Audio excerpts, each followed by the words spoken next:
when starting out with a process optimization, you often have the question where to start.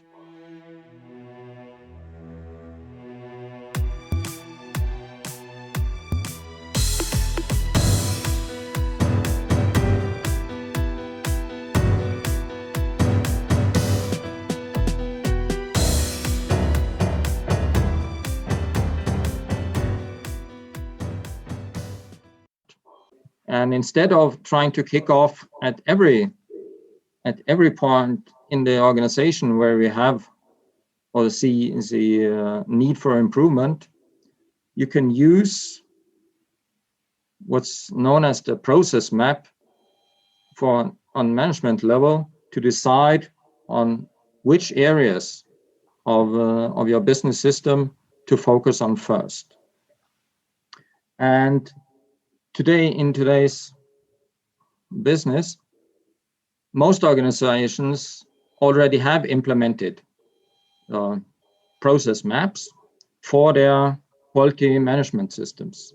But a lot of companies do not use this really to drive the business and to drive business improvement, but mainly as a documentation that they know their processes and that they can comply with the ISO standards.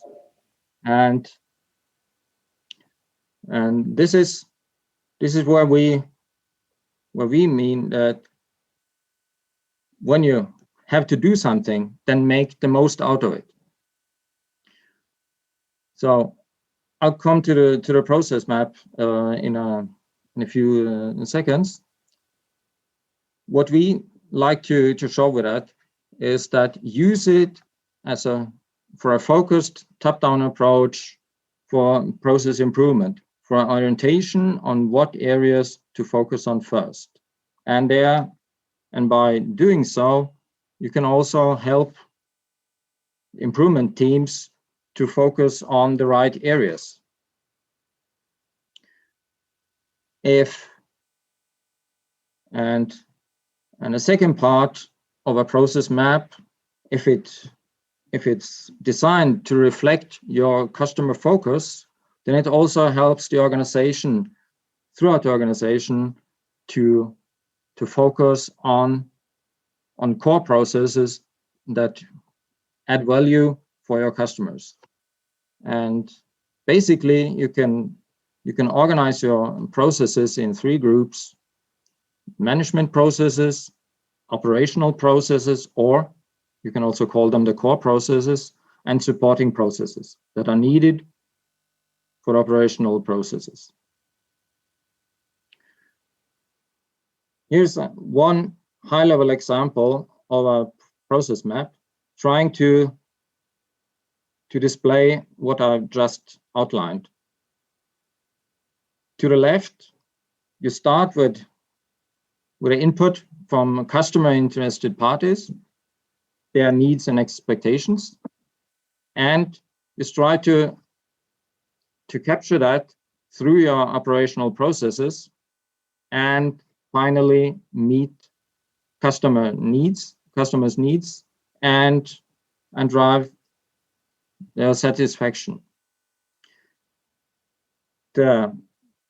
On top of this, you have the management processes that are trying to keep the organization on track, on goal, and in what we call here the management responsibility, for example, that's where you get the business planning and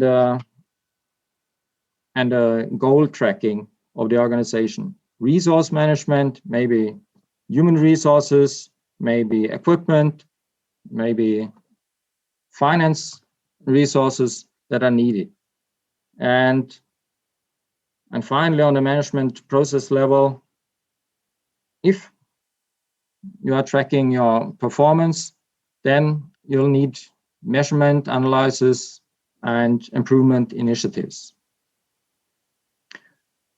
And on the other hand side, supporting processes, without these, you will not be able to drive your core processes,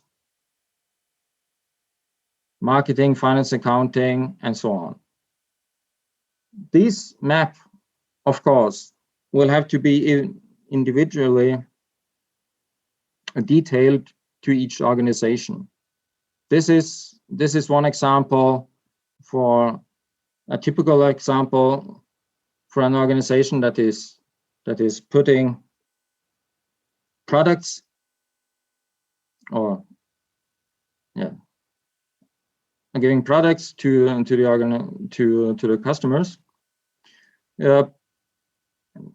If you are producing services or you would be a public organization, then your operational processes will be slightly different, but overall the business system will be quite like this.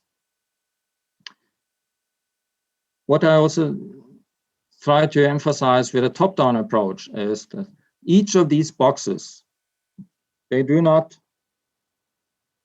define one process, but normally a set of processes.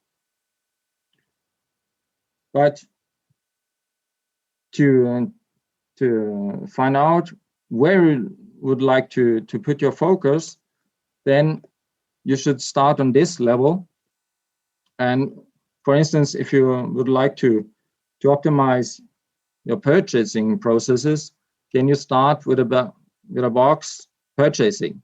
You know that you'll have interaction with design and development, and you also have strong interaction with production, but you focus first on purchasing and then dives into the set of processes that lies behind that. And